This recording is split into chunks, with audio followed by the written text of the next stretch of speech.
자, 오늘 함께 나누실 말씀 누가복음 4장 22절에서 30절입니다. 누가복음 4장 22절부터 30절.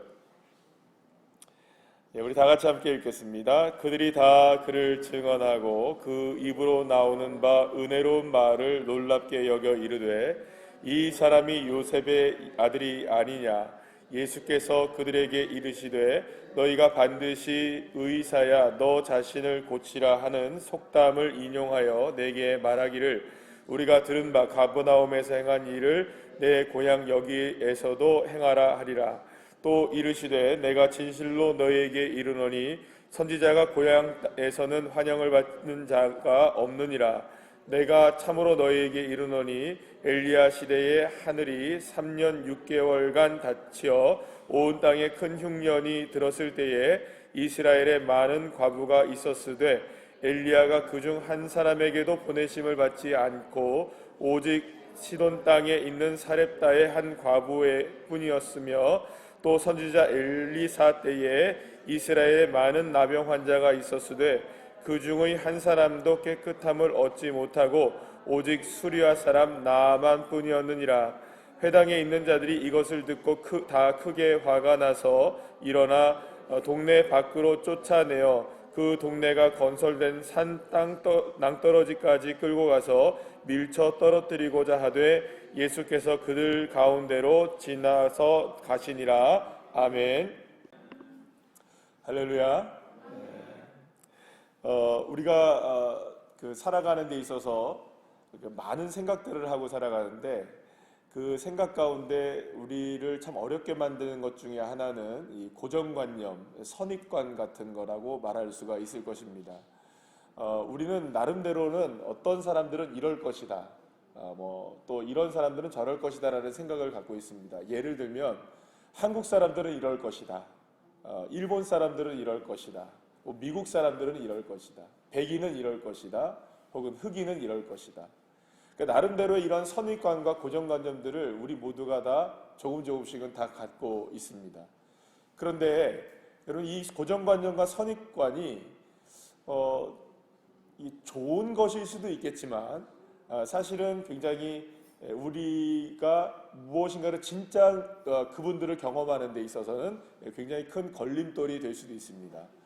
내가 알고 있는 선입관, 한국 사람들이 이럴 것이다라는 생각 때문에 진짜 한국 사람들이 정말 이런 모습들이 있는데 그게 이제 또한 걸림돌이 될 수 있는 것이고, 진짜 일본 분들이 이런 분들이 많은데 내가 알고 있는 일본 사람이라는 선입관 때문에 진짜 일본에 있는 분들에 대한 오해가 굉장히 생길 수도 있는 것이고, 이런 것들이 굉장히 많이 있습니다.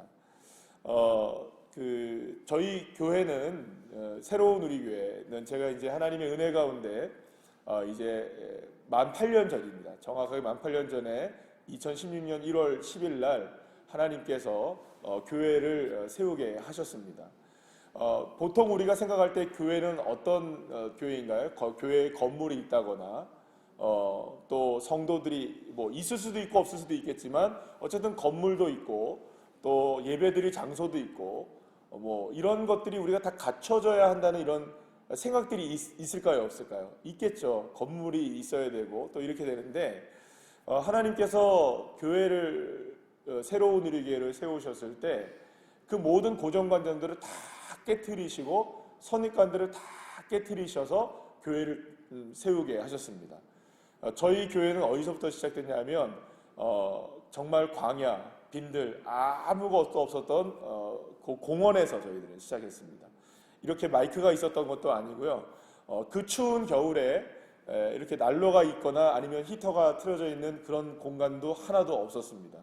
아무것도 없이 정말로 잔디밭에 그냥 있었고요. 수많은 사람들이 옆으로 지나가고 있었고요. 심지어는 저희들이 예배드리는 장소에서 조금만 떨어진 곳에는 절이 하나가 있었습니다. 그래서 거기서 목탁 소리가 크게 들렸더라고요. 나중에서야 그건 저희들이 알게 되었습니다.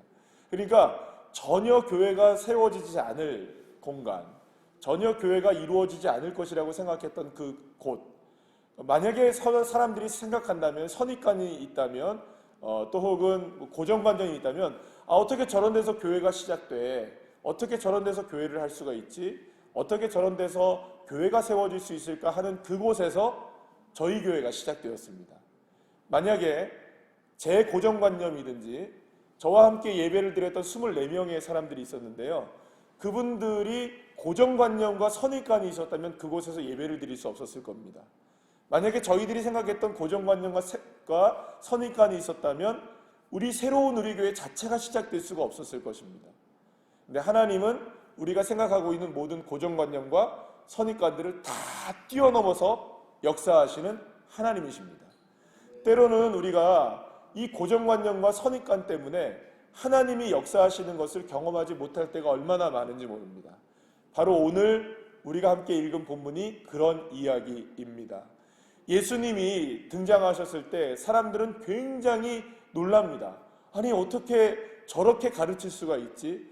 어떻게 저런 분이 있을 수가 있지? 저분은 필경, 저분은 정말로 메시아이실 것이다.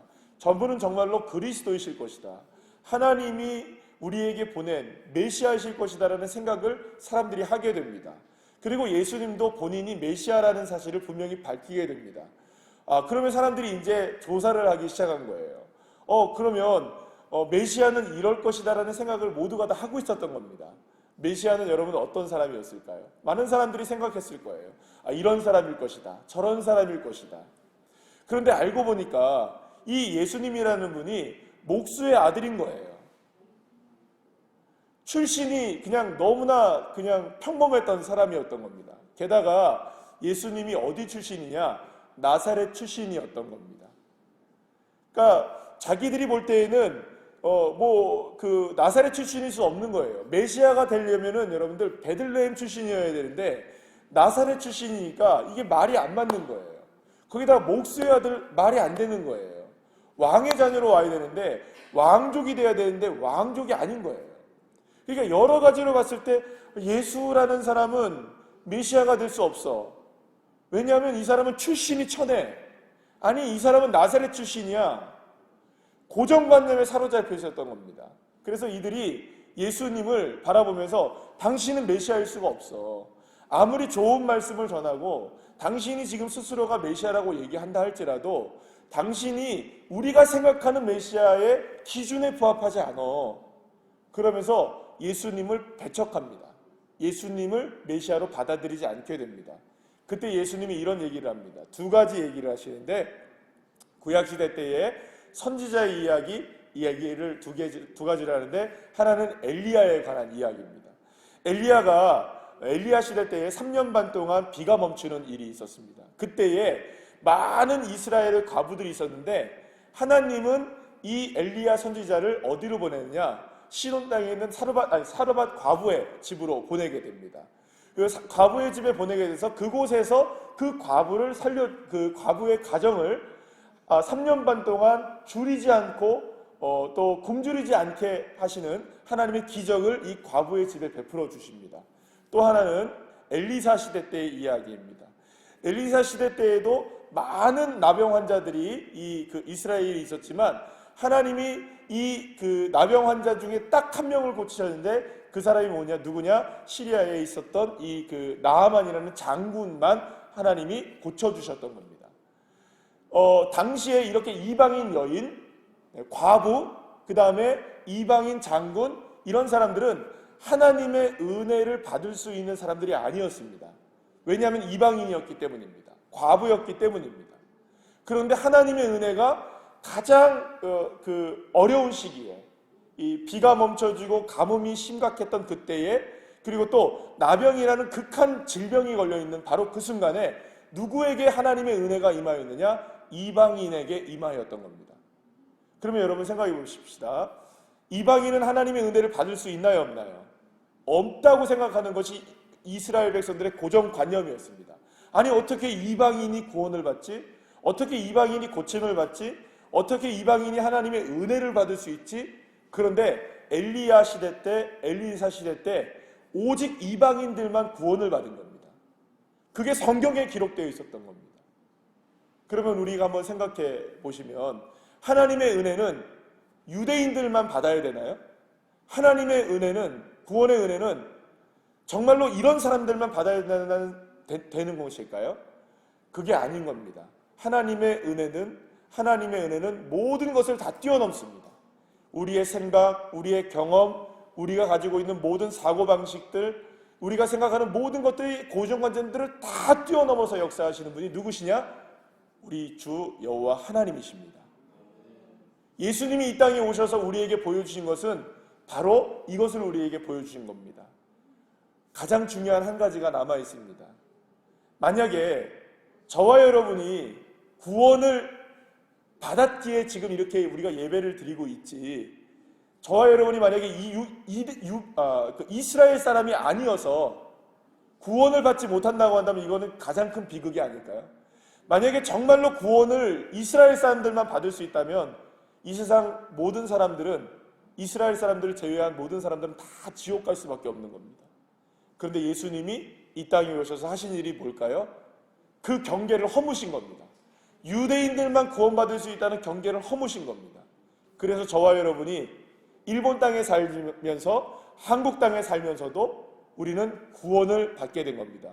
예수 그리스도의 이름을 믿으면 구원을 받는다. 그 경계를 넘어서신 겁니다. 그런데 예수님이 어떤 일을 당하시냐면 오늘 본문에 보면 충격적인 일을 당합니다. 자기들의 고정관념에 따라서, 자기들의 선입관에 따라서 메시아는 이럴 것이다라는 생각에 맞지 않게 되자 사람들은 예수님을 끌고 가서 마을의 낭떠러지에 떨어뜨려서 죽이려고 했던 겁니다. 자신들의 마음에 들지 않으니까요. 자신들의 생각에 맞지 않으니까. 자신들이 경험한 것에 맞지 않으니까. 그래서 죽이려고 했던 겁니다. 우리가 하나님의 능력과 하나님의 은혜를 경험할 수 있는데, 더 많이 경험할 수 있고 더 풍성하게 경험할 수 있는데 왜 우리가 하나님의 은혜를 더 풍성하게 경험하지 못하게 될까요? 하나님의 은혜가 부족해서일까요? 하나님의 능력이 부족해서일까요? 오히려 가장 큰 걸림돌이 되는 건 뭘까요? 내 생각, 내 경험, 내가 가지고 있는 고정관념. 하나님은 이럴 것이다. 하나님은 나 같은 사람을 사랑하지 않아. 하나님은 나 같은 사람을 도와주지 않아. 나같이 부족한 사람에게 역사하지 않아. 나 같은 사람에게 하나님의 은혜를 베풀지 않아. 라는 이 고정관념. 하나님은 이럴 것이다 라는 내 생각에 사로잡혀 있을 때 하나님은 역사하실 수가 없는 겁니다. 하나님은 어떤 하나님이시냐? 나 같은 사람도 사랑하시는 하나님이십니다. 나같이 연약해도 주님 도와주실 수 있으십니다. 나같이 부족해도 하나님은 얼마든지 우리에게 역사하실 수 있는 하나님이십니다. 내가 빈들과 광야에서 산다 할지라도 하나님은 그곳에 역사하셔서 하나님의 능력을 나타내시는 하나님이십니다. 사랑하는 우리 후세교회 성도님들과 우리 새로운 우리교회 단기선교팀 모두가 이런 모든 고정관념을 뛰어넘고 선입관을 뛰어넘을 때 얼마든지 하나님은 역사하실 수 있으십니다. 왜냐하면 하나님은 우리를 사랑하시기 때문입니다. 저와 여러분을 너무나 끔찍히 사랑하시는데 우리가 그 고정관념과 선입관에 사로잡혀 있다면 하나님의 역사는 거기서 멈춰버릴 수 있게 되는 것이죠. 하나님의 은혜, 그 넓고 한량없는 하나님의 은혜, 그 은혜를 우리가 정말로 한 사람 한 사람이 다 맛보고 살아가면서 승리하시는 주의 자녀들 한 분 한 분들 다 되시기를 간절히 축복합니다. 기도하시겠습니다.